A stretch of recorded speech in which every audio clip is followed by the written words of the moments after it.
the daily gambling game show that takes betting seriously, but not much else. Get our favorite plays on the totals, sides, props, exotics, and futures to jump on now. So let's get it started with Jason and Ben. Let's get it started with Jason and Ben. Let's get it started with Jason and Ben. Subject comes from Kevin, so that comes so fairly known. Let's get it started with Jason and Ben. Let's get it started with Jason and Ben. Hey, let's get it started. Back from the beach, Wanna Bet Wednesday edition. We thank you guys for joining us. As always, new to the show, first down, second down, third down. Ben and I will have our favorite plays of the day in that order. Third down, money down in the NFL. It's where we hope to make our most money. Fourth and long, we always take a look at something that's a little bit more long term. Today, we're kind of going a little different. We're going to have double overtimes, and we're going to be looking at the Brewers. Mizorowski on the mound in the second game of a doubleheader. Trender Ben, will we continue to back him on the mound and his strikeout props? And then it is a Wednesday. So as always, we break down the PLL on Wednesdays. Ben went 3-1 the first week. I went 3-1 last week. This week, it's the All-Star game in the PLL, but we'll have some future plays for you that we like as we reach the midpoint of that season. And Ben, I think the story of the day yesterday was rain everywhere. It wiped out a lot of our MLB bets. Some of them we'll be bringing back today because some of those pitching matchups are intact. Other games we're playing differently because now the pitching matchups are all over the place. So how did we do last night, Beltway Ben? So there you have it. Some of those bets are for Gold Cup games tonight. I wanted to make sure we got the best value possible. Sanchez was wiped out. They've moved that up to 5.5 Ks. I'm off of that. Beltway Ben, how was your night in MLB?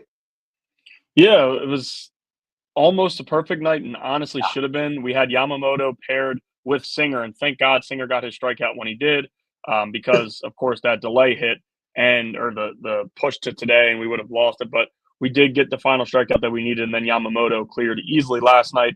The Rangers and Dodgers won without sweat for a plus money play. And Rafael Devers, who mashes the ball into center field, or right center field for a double, ends up getting what I thought was a run on the next at-bat. He gets thrown out at home plate after they review it. He scored first. They review it. He was kind of jogging, doing whatever, and James McCann makes the most acrobatic tag I've ever seen, and of course, we lose that one. So that was the one loss, but it was still a profitable night, and we are now up 10 units here on the stream. Yes, we hope you guys have been tuning in regularly. We do this at pretty much noon every day. One other thing we want to touch on to rehash yesterday's bets before we go into this. We're partnering with our friends at Pine Sports, who are an advanced analytics and AI company. They have a tool called Jackson that we are using to refine our handicaps. We're having great success with it. I think it's priced really well, whether you're a casual gambler or someone who's doing this hours a day like us. They have 3 tiers of their service available that let you have more data, more stats, more spreadsheets already built for you, depending on the tier you pick. Whichever tier you pick, you get 25% off by putting in promo code WB25. Ben, I have changed. I'm not battling man versus machine today on that Nats Tigers over because the pitching matchups have changed, although I do like game 1 in that series, and we'll get to it in that doubleheader. We'll get to it in a minute. You still want to butt heads with Jackson here, do you not? Yeah, because we're getting the same exact pitching matchup that we got yesterday. It's going to be Freddie Peralta versus Clay Holmes, and we're going to get to the Brewers in a little while for what we think about the second game. But there's a pretty crazy stat if you look at double headers and totals and sides in game 1 and it flipped in game 2. So I do think the Mets win this first one. You get Clay Holmes, you get Freddie Peralta, as I say, who struggles big time, ERA above 4 on the road compared to under 2 at home. So 2 different pitchers to me, home and road for Freddie Peralta. I do like the Mets on the money line, and the juice is up a little bit. It's about minus 130 now, but I still do think that they win. And we'll be playing man versus machine at least once or twice a week in our overtime segment because it is interesting to see how the human element plays into us and a computer having the same data available to us, but where do we differ? So we'll track that moving forward like we track all our bets. And Beltway Ben, what is our first bet of the day? For first down, I'm going to go the St. Louis Cardinals on the money line. And the Pirates screwed me last week, and it was the same type of situation where Mitch Keller at home, 1-7 with a 4.33 ERA at home, compared to 1-3 with a 3.16 ERA on the road. He has not been good at home, but he did shut down the Mets, whose lineup has been pretty dreadful.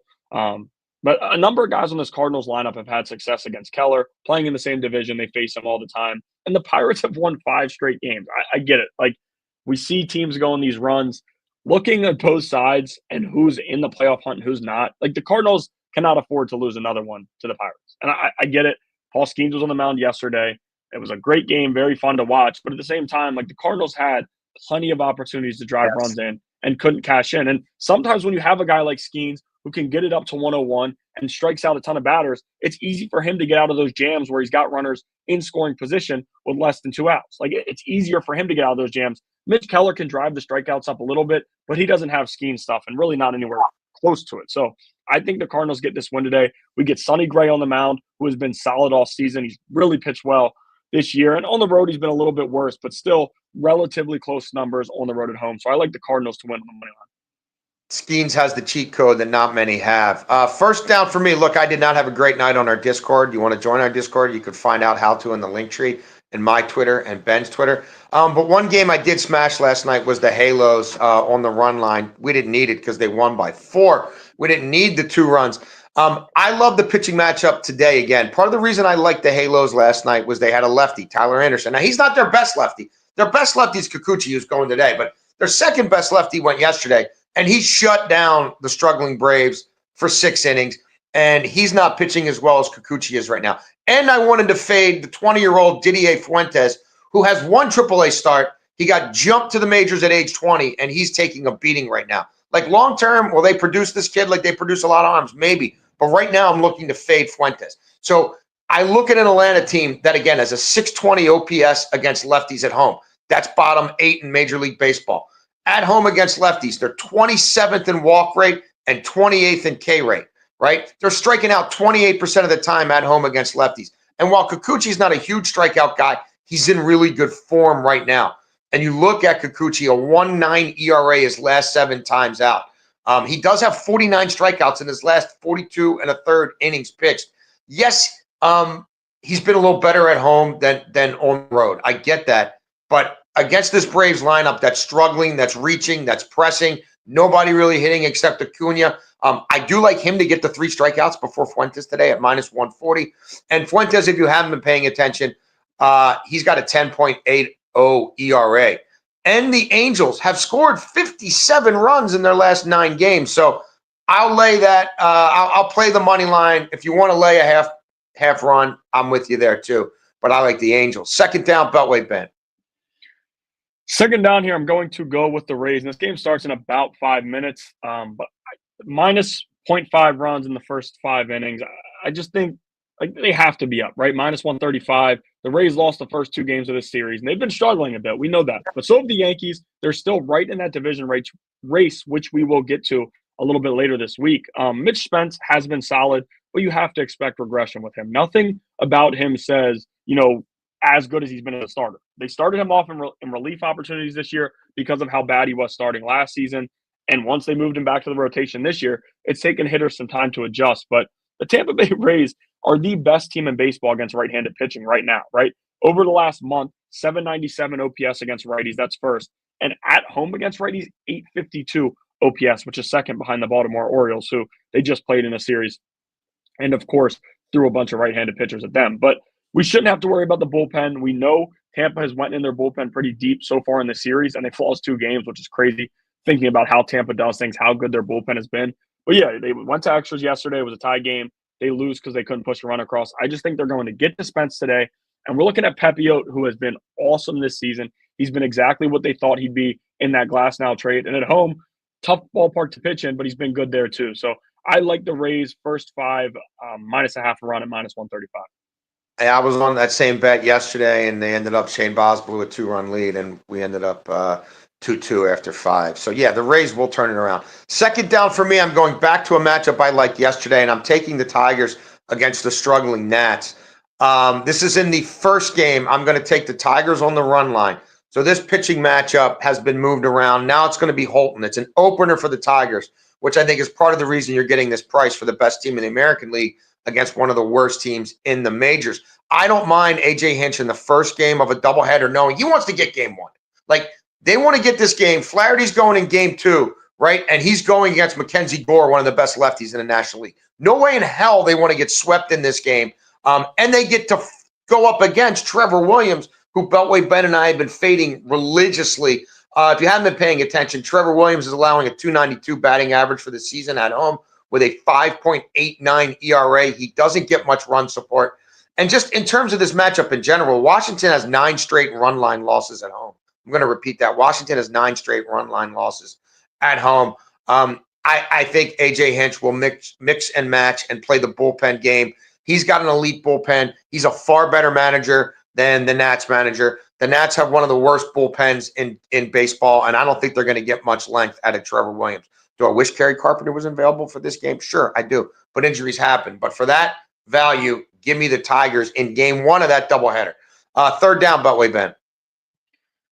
Yeah, I'm going to go back to the MLB, but it's a little bit of a different play. And the plus money isn't as good as you'd like to see, but for a long future. But I'm still going to go with it here. I like the Cubs to win the NL Central, the Tigers to win the AL Central, and the Astros to win the AL West at plus 105. When you look at standings, the real sweat here is going to be the Cubs. But to me, they're the most talented team in the division. The Cardinals are falling off like many expected them after a great start. Right behind them, you have the Brewers, who are shocking everybody. But look at talent and look at who will add more at the deadline. It has to be the Cubs. All the reports we're hearing right now is saying they're going to be big-time buyers because they don't believe the rotation is good enough to win a World Series. That lineup is absolutely, after adding Kyle Tucker in the offseason, that lineup can win a World Series. You just need the starting pitching. And quite honestly, they have some of the pieces to do it, right? The Astros are running away with the AL West, and Jordan's injury is now scaring me a little bit more. We talked about their futures a few weeks ago, and all of a sudden he had a setback with the hand injury. And the way the Astros handle injuries is a little off, but they still should win the AL West. They're the best team. The Mariners are making a little push right now. I'm not buying the Mariners. I'll be quite honest with you. And then the Tigers to win the AL Central. They're up 12. Not That's another team is even – that's the chuck-in to get us to plus 105. So I like this Cubs, Astros, and Tigers to all win their divisions at plus 105. I like the way you think, Beltway Ben. I like the way you think. Third down for me. Let's get on the fish, baby. The Marlins, winners of 8 straight against the reeling Minnesota Twins. If you haven't been keeping score, Minnesota is 4-14 in their last 18 games. They've lost 9 of their last 11 on the road, and they've got Simeon Woods Richardson on the bump. He's got a ERA over 5 in his last 7 starts, and he's been god-awful outside of that huge ballpark in Minnesota. 5.53 ERA on the road. League batting 287 off him on the road. 1.63 whip on the road. He's got 2 wins. The Twins have 2 wins on the road all season in games he starts. And look, there's a lot of mojo, karma, vibes, whatever you want to call it around the Marlins. But like, the Marlins have a better record than the Minnesota Twins. Like, the Marlins have been way more interesting this season than I think anyone could have thought. And Jansen Junk, who I thought was on the scrap heap years ago, is having a breakthrough age 29 season. 3.73 ERA his last 7 starts. But in his 3 appearances at home, a 1.38 ERA. This is a scuffling Twins lineup. They go as Buxton goes. He's struggling a little bit right now. And the Marlins have it going in the middle of their lineup. Kyle Stowers is hitting bombs again. He's come out of a funk. And I think Miami wins this ball game. So that's where I am on third down. We're doing kind of a double overtime today. It's not really a 4th and long per se, the way we have been doing them. But look, we wanted to talk about this Jacob Mizorowski, who I was on his props over on strikeouts last time out. He's a phenom. He out-schemed Skeens the last time. Now, when we originally planned this, Beltway Ben, we didn't know this was going to be a doubleheader, and we didn't know that he'd be pitching in the second game of a doubleheader. And you told the people, betting doubleheaders is difficult. I don't like to do a whole lot of it, especially not on the second game ahead of time. But that's the pitching matchup we have. Him against the Mets team that's really been struggling. Played Tidwell basically as an opener. Like, he wasn't even good at AAA. Yeah, he's kind of a big prospect for the Mets. I've tracked his career. I've seen him pitch at AA live. Like, I think he's probably a reliever. to be honest with you. The Mets are struggling across the board right now, right? They had the best record in baseball going into, I think it was like June 15th. They have the worst record in baseball since. So the way I would play this, if you really want to get on Mizorowski now, and a lot of these strikeout bets hadn't even populated really yet, I do think you could play the first 5 and lay the half run and feel pretty comfortable with that. This is a Milwaukee team that's 8-2 on the run line in their last 10. This is a Mets team that's 5-12 on the run line in their last 17. So that's where I am. I know you talked a little bit about this series at the start of the show, Beltway Ben. Any thoughts with you and this phenom on the mound for the Brew Crew tonight? And again, in the second game of a doubleheader. Yeah, I do lean with what you're saying here with the first 5. Brewers minus half a run. And quite honestly, I talked about it before. When you look at teams who win game 1, and I'm predicting the Mets win. I do like the Mets on the money line. I gave that out earlier. If the Mets take game 1, in history, we've seen the opposing team usually takes game 2. And that's, again, it's a trend. It's whatever. But these are 2 good teams. This isn't like the White Sox versus the Dodgers where you're like, all right, the Dodgers are probably going to take 2. No, this is 2 solid teams, both competing to make the playoffs and both need these types of wins. You get Mizorowski on the mound, who has been he's going to probably get NL Rookie of the Year. There's nobody like him. And Burns kind of hurt his stock the other day when he got shelled in Boston, couldn't get out of the first inning. Mizorowski hasn't done that. And he has that energy. And this is pitching at Met Stadium, at Citi Field, for a lot of pitchers is tough, right? It's pressure, whatever you want to call it. Mizorowski doesn't seem to be bothered by any of this. Like, this dude loves these moments. He gets a lot of swing and miss. I think in this park, with all of the attention, everything going, and it's also a prospect matchup, right? Mizorowski's the better guy, and he wants to show people why. And we all know he is, but in these types of matchups, we see younger pitchers kind of take things up a notch and try to, prove everybody wrong and show people some things. So I do think the Brewers take game 2. And with Mizorowski on the mound, like, it's going to happen at some point. He's going to get hit a little bit, but every time you watch him pitch, it's hard to tell when. Like, I see him pitch, and I'm just like, when is the regression going to hit? Because this guy, he is that good. So I do lean this way with the Brewers as well. Yeah, and they're going to really keep juicing those K props. So be careful. Maybe take it down a peg, right, for less payout, and maybe just do a small parlay. Maybe tie it to something like this, the first 5, and get your value that way. So there's a lot of baseball today. Ben and I have more plays we really like on the Discord, the super Discord we're doing with Eric Casillas. Again, go to either of our Twitter feeds, and you know where that is. In our bios, you can click on the link tree. There's different ways to get involved in the Discord. So we're done with baseball. We're going to transition to a little bit of, I got less traditional sports. Before we do, or do you have anything else baseball-wise, Beltway Ben? Because I do have a Gold Cup. No, I was going to tell you and make sure you get your Gold Cup plan. Yes. So I do want to give out a bonus play here. Look, it's not a huge play for me. I've already told you I'm on U.S. over 6.5 corner kicks. I like Mexico to win by at least 2 goals in the second match. But if you're looking for an individual to back, I do like Malik Tillman at this value, plus 145 to score a goal. Like, there's 4 other American players that are you're not getting this good of a price on.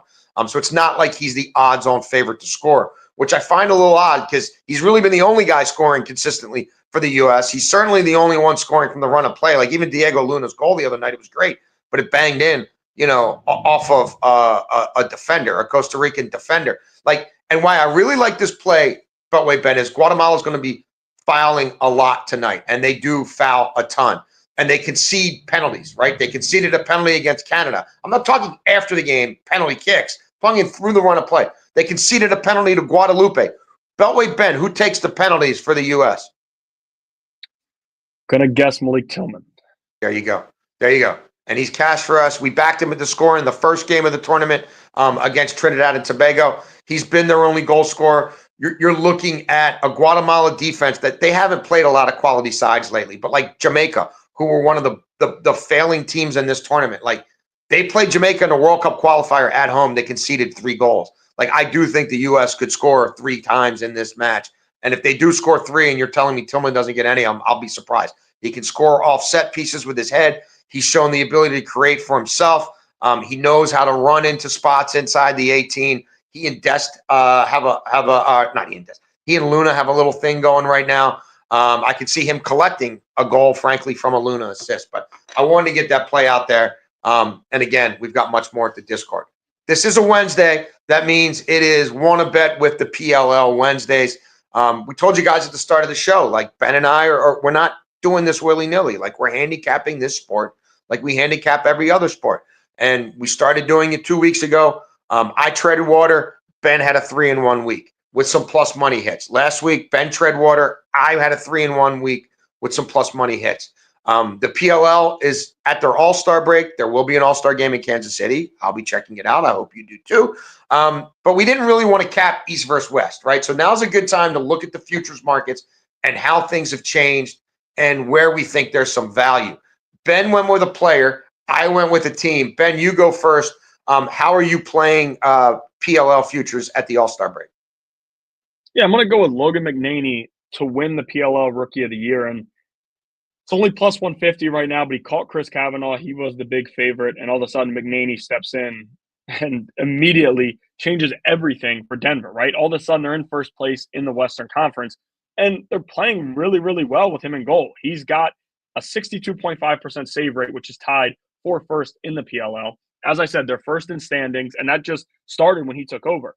Everything has changed. He was that good in Maryland, and he's an all-star. We'll see him this weekend playing. So I do think he wins the PLL Rookie of the Year. Denver gets into the playoffs. I don't know what California does, right? They've fallen off a little bit. They are 2-3, but they're behind Denver. And Kavanaugh, past few games, hasn't been great, and McNaney has. Like I said, like the change that he gave to this team was pretty massive. They needed it, and we saw him do it all 4 or 5 years in college, right? Because he was at Maryland for so long, and he was so good there. Now he goes over to Denver and changes things there. I just don't see how he doesn't win it as long as he is playing at this level, right?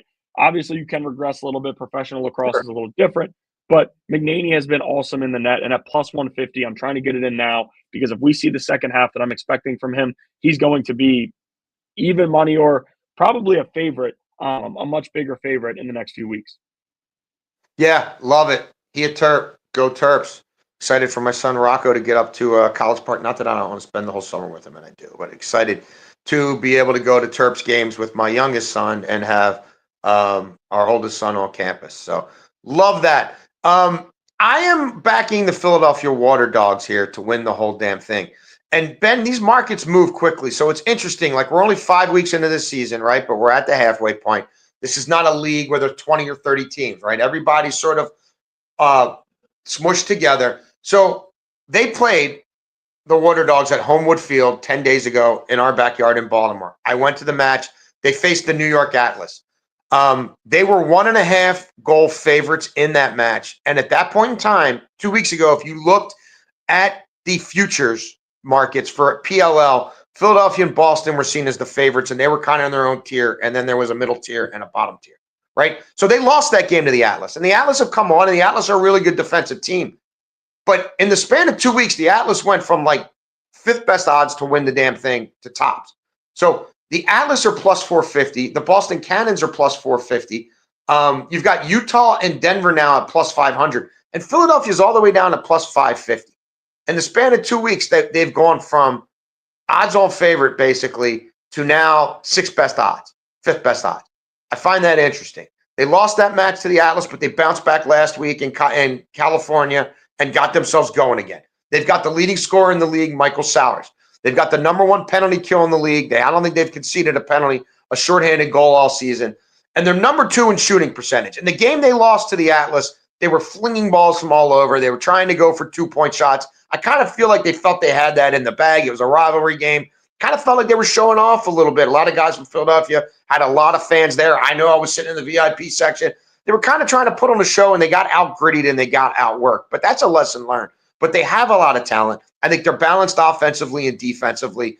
And I think you will see their scoring total surge through the second half. So for that kind of value, again, there's 4 teams who have worse odds than that. I don't think they're the 5th best team in this league. And I think in a playoff circumstance, somebody like Sowers could dominate as a facilitator and a shooter himself. I think they'll have a better second half. I'm going to buy a little low here on the Water Dogs. So that's our show.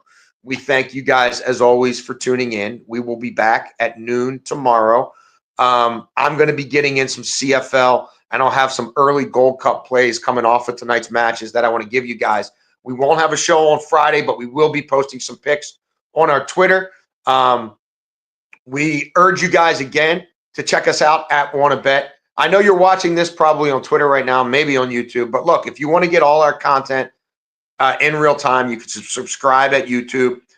It's youtube.com/@WannaBet with us. Same thing as the Twitter. And please check out our friends at Pine Sports in Jackson. I'm telling you, this tool is legitimate. If you're a novice, it can make you smarter. If you do this full time all the time, it's going to make you work so much faster than you were on your own. You can build your own analytical models, right? You favor certain metrics. You can start to have the machine work for you in that capacity, or you can just type in, "Hey Jackson, what are your 5 favorite plays today?" So again, it's at Pine Sports on Twitter. You can go to the Pine Sports website, use promo code WB25. You get 25% off no matter which tier you sign up on. We've got more of that on our Twitter as well.